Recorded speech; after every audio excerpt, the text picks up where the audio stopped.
आणि आता पाहूया आताच्या घडीच्या टॉप 9 महत्त्वाच्या बातम्या। आरसीबीच्या सत्कार सोहळ्यापूर्वी बंगळुरू दुर्घटना, चिन्नस्वामी स्टेडियमच्या बाहेर चेंगराचेंगरीत 11 जणांचा मृत्यू तर 33हून अधिक जखमी। गर्दी आटोक्यात आणण्यासाठी पोलिसांनी लाठीचार्ज केल्यानंतर चेंगराचेंगरी। मृतांच्या कुटुंबियांना 10 लाखांची मदत तर जखमींना मोफत उपचार देणार, कर्नाटकचे मुख्यमंत्री सिद्धरामय्या यांची माहिती। आम्ही फक्त स्पर्धा आयोजित केली, त्यानंतर आमची भूमिका नव्हती। स्पर्धा संपल्यावर आमचं काम नसतं।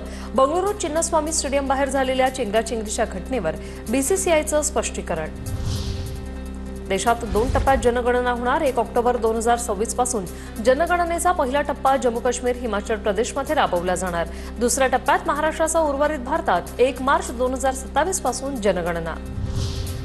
डोनाल्ड ट्रम्प यांची 12 देशातील लोकांच्या अमेरिका प्रवेशावर बंदी। अफगाणिस्तान, म्यानमार, चाड, काँगो तसंच विषुववृत्तीय गिनी, इरिट्रिया, हैती, इराण आणि लिबिया, सोमालिया, सुदानसह येमेन देशातील नागरिकांना प्रवेश। डोनाल्ड ट्रम्प यांच्या आयात शुल्कावरील निर्णयानंतर युरोपियन महासंघाची अमेरिकेशी चर्चा। अमेरिकेकडून पोलाद, अॅल्युमिनियमवर 50% आयात शुल्क। अमेरिकेच्या निर्णयामुळे जागतिक अर्थव्यवस्थेत पुन्हा गोंधळाची स्थिती। राज्यभरात मे महिन्यात झालेल्या पावसामुळे 64,000 हेक्टरवरील पिकांचं मोठं नुकसान।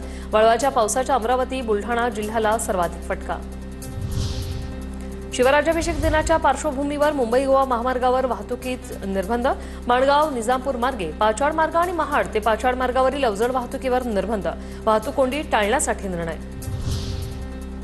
राज्यातील कोरोनाबाधित रुग्णांच्या संख्येत वाढ। काल दिवसभरात 105 नव्या रुग्णांची नोंद। पुण्यात 33 तर मुंबईमध्ये 32 रुग्णांची नोंद। काल तिघांचा मृत्यू तर 1 ते 4 जून दरम्यान राज्यात कोरोनाचे 5 बळी।